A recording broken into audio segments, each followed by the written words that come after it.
欢迎你! Olá, tudo bem? Bem-vindo! Você já assistiu aquela aula sobre diferença entre chinês, mandarim e cantonês, né? Já sabe quais dialetos que tem na China, qual é o oficial, qual é o mais falado, qual você vai aprender, tá certo? Se você ainda não assistiu o vídeo, clica aqui na tela, nesse link aqui, ou então na descrição do vídeo e assista o vídeo para você conhecer um pouquinho o chinês na China, tá certo? Agora vamos falar um pouquinho sobre a gramática chinesa, tá? Para você tirar o medo de você achar chinês é muito difícil, eu tenho medo de estudar chinês, eu não vou aprender. Bom, tem muita gente que fala que não gosta de uma coisa sem ter experimentado aquilo antes, né? Eu não gosto de comer pato laqueado de Beijing. Mas a pessoa nunca experimentou, como que fala que não gosta, né? Eu tenho medo de andar montanha-russa. Só que a pessoa nunca andou montanha-russa e já fala que tem medo. Mas a pessoa depois que anda montanha-russa apaixona, adora e vai em todas, né? Não é isso? Então, de repente, você tem medo de chinês, acha que é muito difícil porque você não conhece o idioma. Então, nesse curso gratuito de chinês fundamental, tem essa proposta de mostrar para você como que chinês não tem bicho de sete cabeças, né? Para você se apaixonar pelo idioma chinês. Chinês é simples. Eu vou mostrar para você um pouquinho sobre a gramática chinesa, tá? Comparando com português, para você ver como que chinês é muito mais simples. Se você conseguiu aprender português, você vai aprender chinês. Eu não vou aprofundar muito no assunto, tá?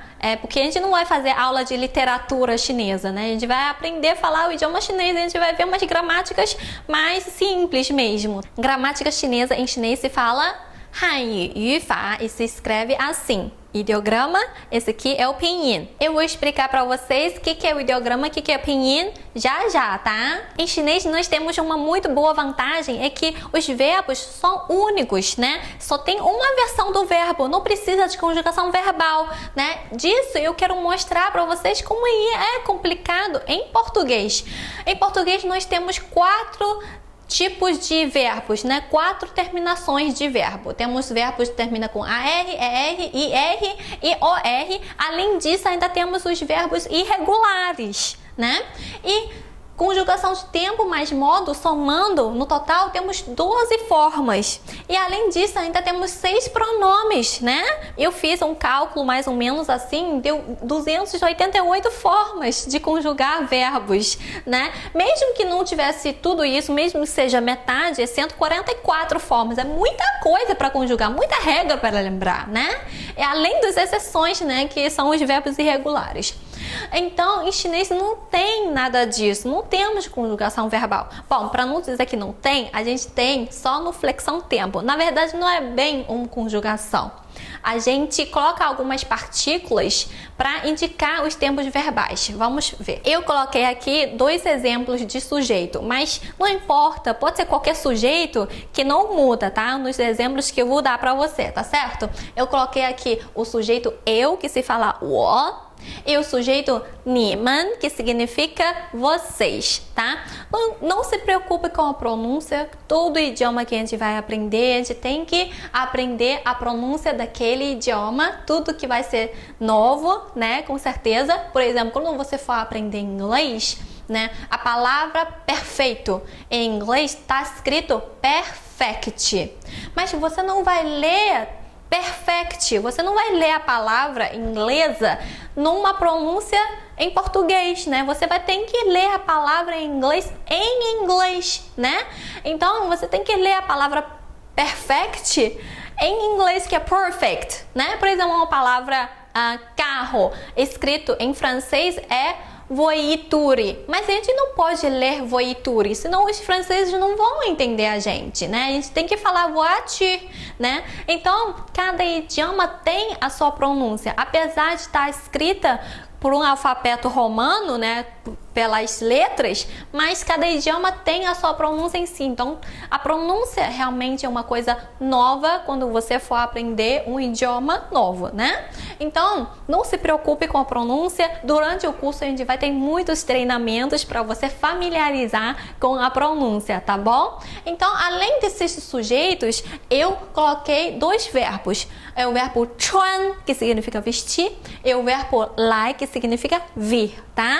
Então, em chinês, vamos ter os seguintes tempos verbais. O primeiro é o presente. O presente é o próprio verbo, tá? Não precisa mudar nada. Por exemplo, eu visto. Em chinês seria 我穿. Vocês vestem. 你们穿. Eu venho. 我来. Vocês vêm. 你们来. O próprio verbo no infinitivo, né? Agora vamos ver como você deve expressar no passado. Você coloca o verbo mais essa partícula que indica no passado, né? Por exemplo, eu vesti. 我穿了. Vocês vestiram. 你们穿了. Eu vim. 我来了. Vocês vieram. 你们来了. Né? Agora vamos ver o próximo. No gerúndio, a gente vai colocar o zai, que significa estar, e antes do verbo. E pronto, você já está dizendo no gerúndio a ação que está ocorrendo nesse momento, né? Então, eu estou vestindo. 我在穿, né? Vocês estão vestindo. 你们在穿, tá vendo? É simples, não precisa conjugar o verbo, né? Vamos ver o próximo.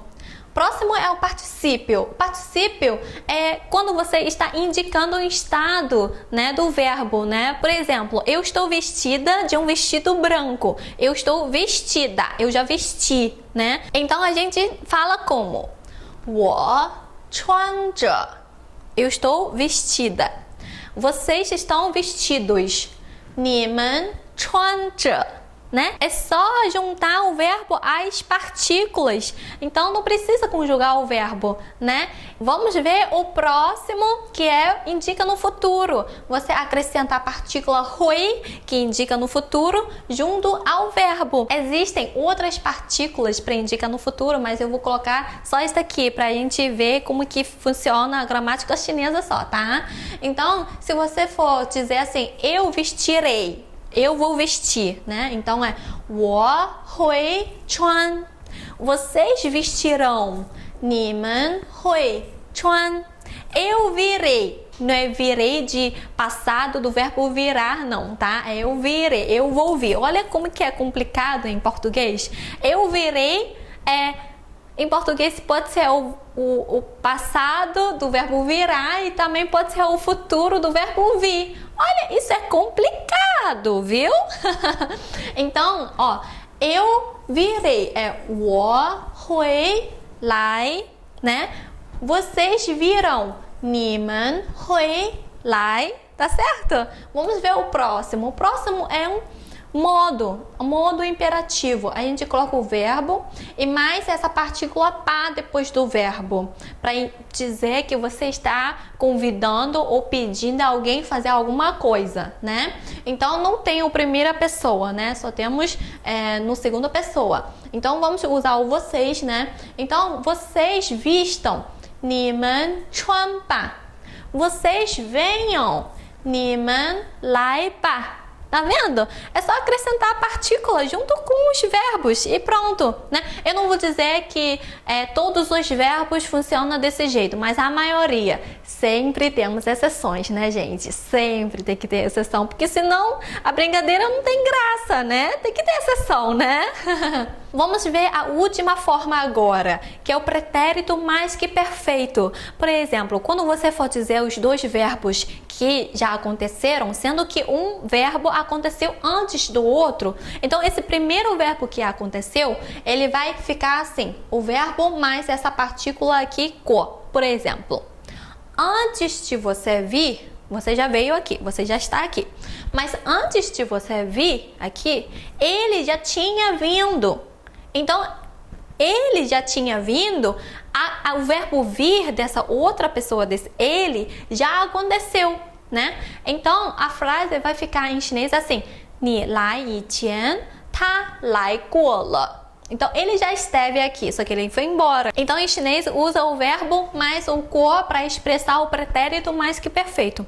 Bom, só isso, só essas 7 formas para você lembrar, para você poder expressar nos tempos verbais. Na verdade, são 6 partículas, né? Porque o presente é o próprio verbo, você não precisa conjugar nada. Então, gente, compara aí o 7 contra 288, mesmo que sendo metade. Então, os 7 contra os 144 formas de conjugar os verbos em português, né?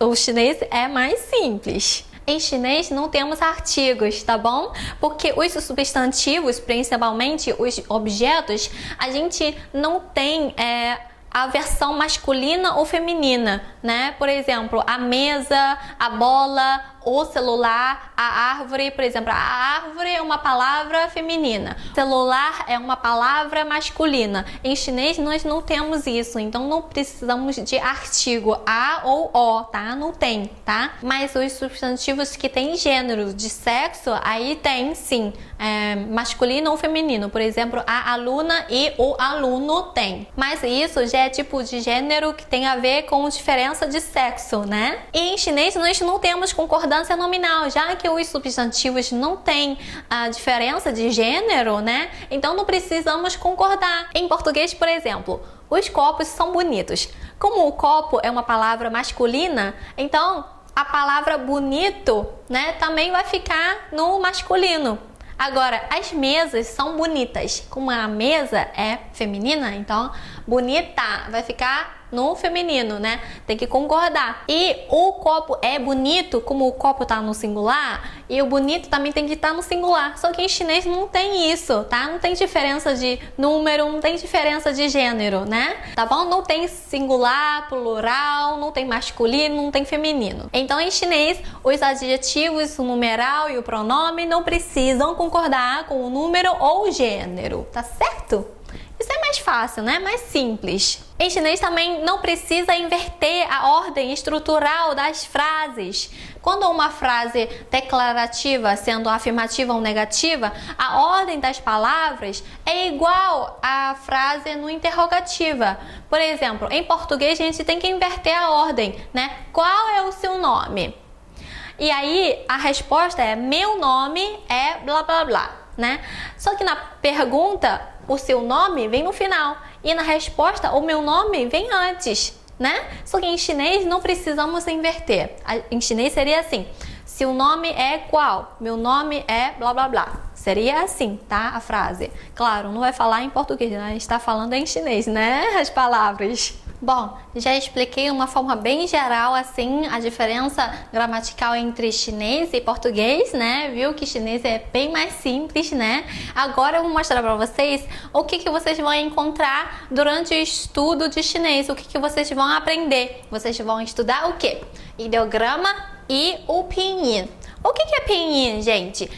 Em chinês nem sempre teve pinyin. O pinyin nada mais é a pronúncia dos ideogramas, tá?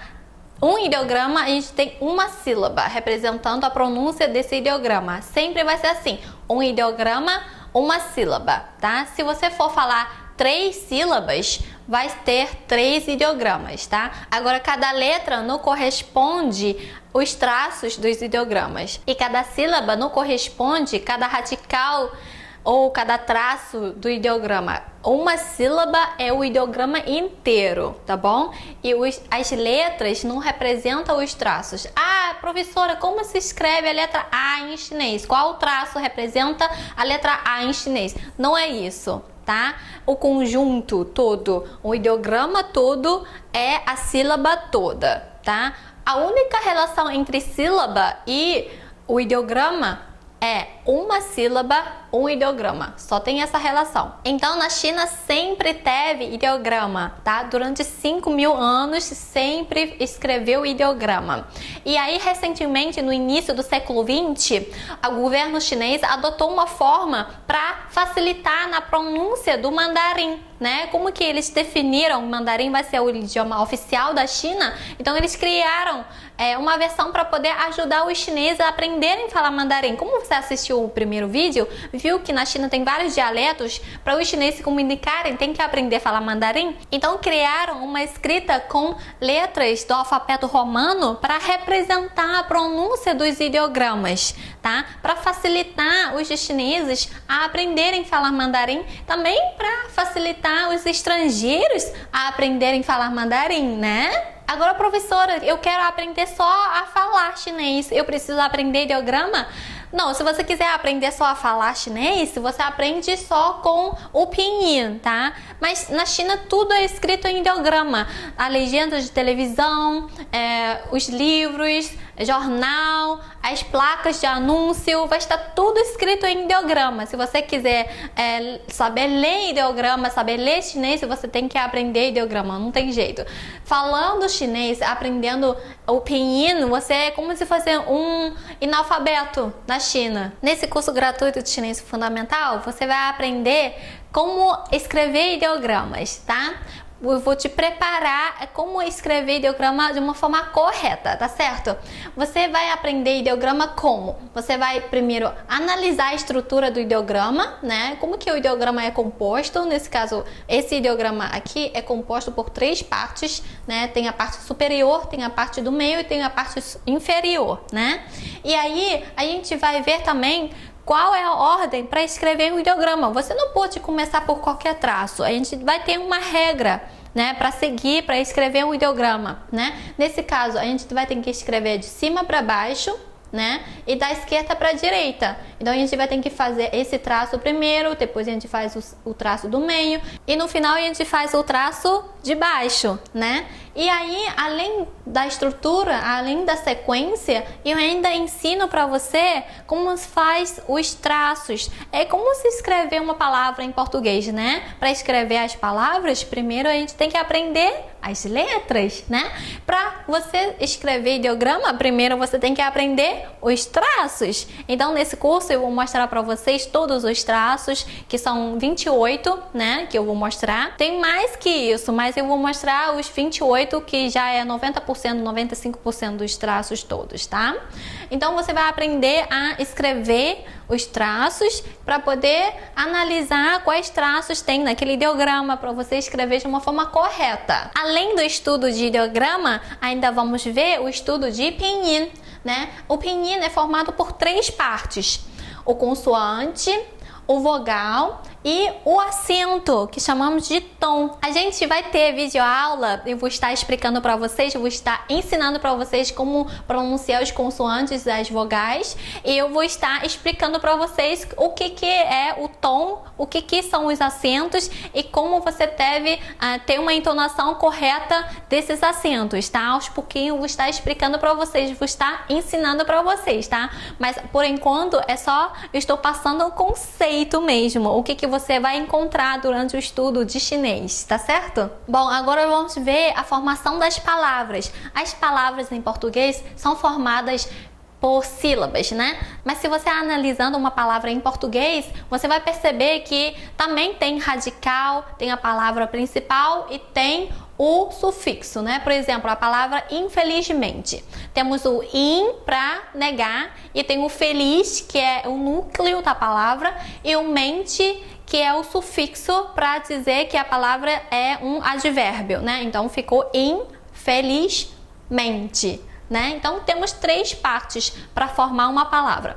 Então em chinês as palavras geralmente são formadas por ideias. Aí tem alunos que perguntam assim: professora, como que é o ideograma chinês? Um ideograma já é uma palavra? Ou então uma palavra tem 3 ideogramas? Como que funciona?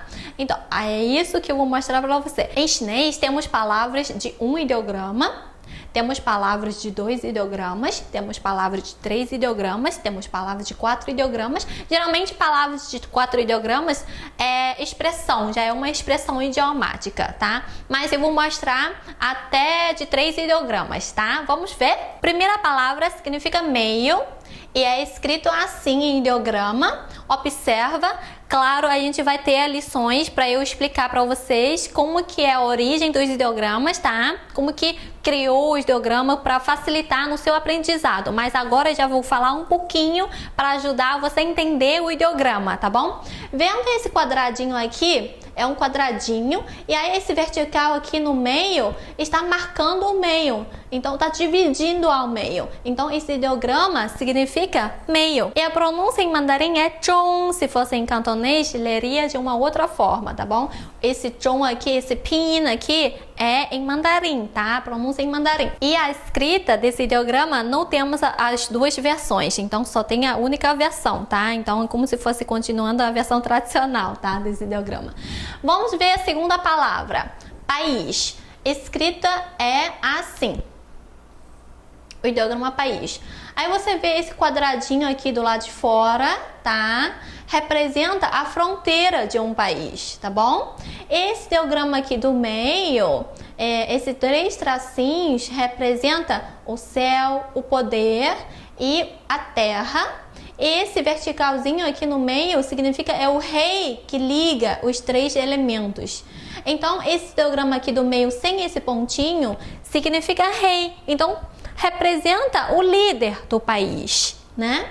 Agora, acrescentando o pontinho, aí o ideograma aqui do meio já virou o ideograma jade. É como se fosse a riqueza que fica na mão do rei, do imperador, né? Então, o país tem o quê? Tem riqueza, tem o imperador, tem o rei e tem a fronteira. Assim que surgiu o ideograma país, tá? Esse ideograma aqui está na versão simplificada, tá? Você vai ver na China continental, você vai ver o ideograma país escrito assim. Se você for para Taiwan, for para Hong Kong e for para Macau, o ideograma país vai estar escrito de uma outra forma, na versão tradicional, tá? E aí, como se lê esse ideograma em mandarim? É Guo. Próxima palavra é pessoa. Esse é o ideograma de pessoa. O ideograma de pessoa é como se fosse uma perna atrás, outra perna na frente, uma pessoa andando assim. E o ideograma de pessoa não tem a versão simplificada, então só tem uma versão que continua na versão tradicional, tá? E agora a pronúncia em mandarim é ren. Então veja, essas 3 palavras, meio, país, pessoa, em chinês é um ideograma só e uma sílaba só, né? Percebe que, como eu falei, uma sílaba é um ideograma é uma sílaba é um ideograma, tá? Sempre. Agora, cada letra, cada consoante, cada vogal não representa nenhum traço dos ideogramas, tá bom? Agora vamos ver um exemplo de 2 ideogramas. A palavra China, por exemplo. A palavra China, escrita em chinês, é assim. Zhongguo.